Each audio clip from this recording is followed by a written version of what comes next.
Hello friends. गुरु कृपा coaching Tikamgarh में आप सभी का स्वागत है। आज का जो अपना महत्वपूर्ण मुद्दा रहेगा एमबी टेट वर्ग 3 के बारे में। जो चयन परीक्षा है उसका नोटिफिकेशन अभी तक नहीं आया है और जो तैयारी है वो किस बेस पे करेंगे, तैयारी किस बेस पे करेंगे, किस आधार पे करेंगे, कैसे क्वेश्चन आने की संभावना है, कौन कौन से टॉपिक कंप्लीट करेंगे। तो बने रहिए हमारे साथ अंत तक। देखेंगे कि वर्ग 3 की तैयारी कहाँ से करेंगे, किस सिलेबस को कंप्लीट करेंगे। और आप इस तरीके का यदि सिलेबस कंप्लीट करते हैं तो 100% आप मान के चलिएगा कि क्वेश्चन आपका बाहर नहीं जाएगा। लेकिन जो टॉपिक यहाँ पर जितना सिलेबस कंप्लीटली बताएंगे उसको बहुत ही बारीकी से और बहुत ही बेसिक तरीके से आपको कंप्लीट करना पड़ेगा।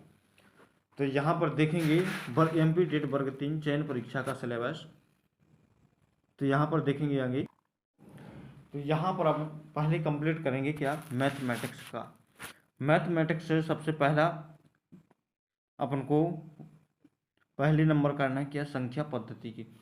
संख्या पद्धति के चैप्टर को टोटल तरीके से जहाँ से जिस प्रकार से प्रश्न आने की संभावना बन रही है, न ज़्यादा उच्च लेवल में जाना है न ज़्यादा निम्न लेवल में, और ज़्यादा से ज़्यादा इसके प्रश्न आप हल कर लीजिए। इसके बाद में इकाइयाँ और मापन।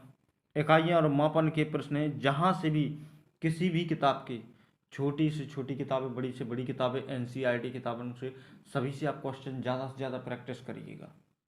इसके बाद में नेक्स्ट है जैसे एक एक नियम के प्रश्न आप कंप्लीटली कर लीजिएगा।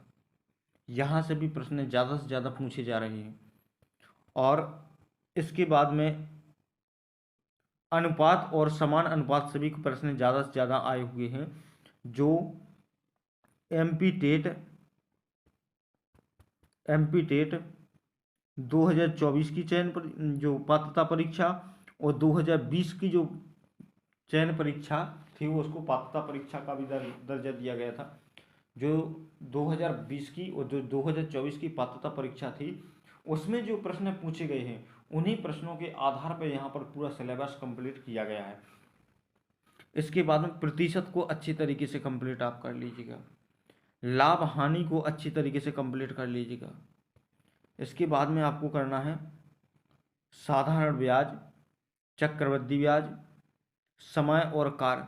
समय और कार्य से भी 2022 में परीक्षा हुई थी, इससे काफ़ी क्वेश्चन आए थे। अनुपात से भी, आयु से भी ज़्यादातर क्वेश्चन आए हुए थे, यहाँ पर देखेंगे। और औसत को भी आपको अच्छी तरह से कंप्लीट करना है।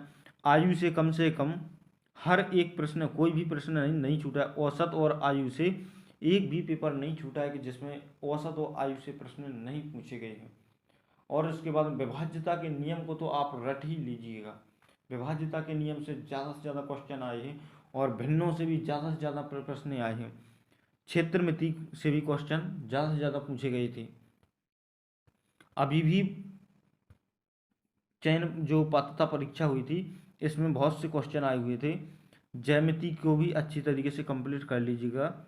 बहुपद को भी अच्छी तरीके से कंप्लीट कर लीजिएगा। द्विघातीय समीकरण, यहाँ से भी क्वेश्चन जहाँ से संभावना होती है, जे कहीं कहीं पर मिलते नहीं है। द्विघातीय समीकरण यहाँ से क्वेश्चन पूछे गए हैं। और इसके बाद में आगे देखेंगे जैसे पैटर्न पे आधारित, पैटर्न बात समिति पे आधारित क्वेश्चन, आंकड़ा व्याख्यान और विश्लेषण से भी क्वेश्चन पूछे जा चुके हैं। मुद्रा और राशि, इससे भी क्वेश्चन ज़्यादातर आए हुए। और इसके बाद में आगे देखेंगे जैसे एलसीएम, एचसीएफ और भिन्न को तो आप छोड़ना ही नहीं। भिन्न में कम से कम जितने भी, जैसे आरोही क्रम, अवरोही क्रम, बड़ी भिन्न, छोटी भिन्न, सम भिन्न, विषम भिन्न, ये सभी प्रकार के एक एक बिल्कुल पॉइंट पॉइंट से आप बारीकी से कंप्लीट कर लीजिएगा। इससे क्वेश्चन कम से कम एक एक पेपर में आए चार से पाँच, चार से पाँच प्रश्न एक एक पेपर में पूछे गए हैं। फर्स्ट शिफ्ट में चार पाँच क्वेश्चन। मैं आप लोगों को जब इसका प्रैक्टिस सेट करवाऊंगा तब बताऊंगा कि एक एक प्रश्न में चार पाँच प्रश्न पूछे गए हैं। दशमलव संख्याओं का जोड़, दशमलव संख्याओं के जोड़ से भी काफ़ी क्वेश्चन पूछे गए हैं। इसके बाद में नेक्स्ट है जैसे वर्गमूल को और घनमूल को, इसको भी कंप्लीट अच्छी तरीके से करना, सरलीकरण को भी अच्छी तरीके से कंप्लीट कर लो। और इसके बाद में घातांक करणी, आयु से संबंधित और विभाज्यता के नियम। विभाज्यता के नियम को कम से कम एक पेपर में 5 से 6 प्रश्न पूछे गए हैं। 2022 में जो पेपर हुआ था, कम से कम 5 से 6 प्रश्न विभाज्यता के नियम से एक एक पेपर में, फर्स्ट शिफ्ट में, सेकंड शिफ्ट में ऐसे प्रश्न पूछे गए, एक एक पेपर से 4-4, 5-5 लगातार रिपीटेड होते गए हैं।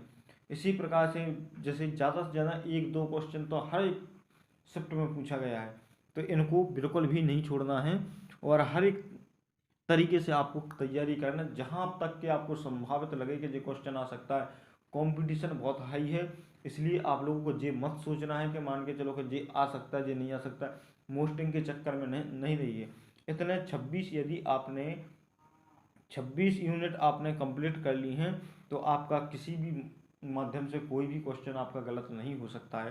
तो ये तो हो गया अपना किसका, इंग्लिश का ओनली, सॉरी गणित का ओनली, ये गणित सब्जेक्ट भाई का हो गया। इसके बाद में शिक्षा शास्त्र का इसका अलग से बताएंगे आपको। तो शिक्षा शास्त्र को भी अच्छी तरीके से करना है और ज़्यादा से ज़्यादा शिक्षण को कंप्लीट आप लोगों को ज़्यादा करना है।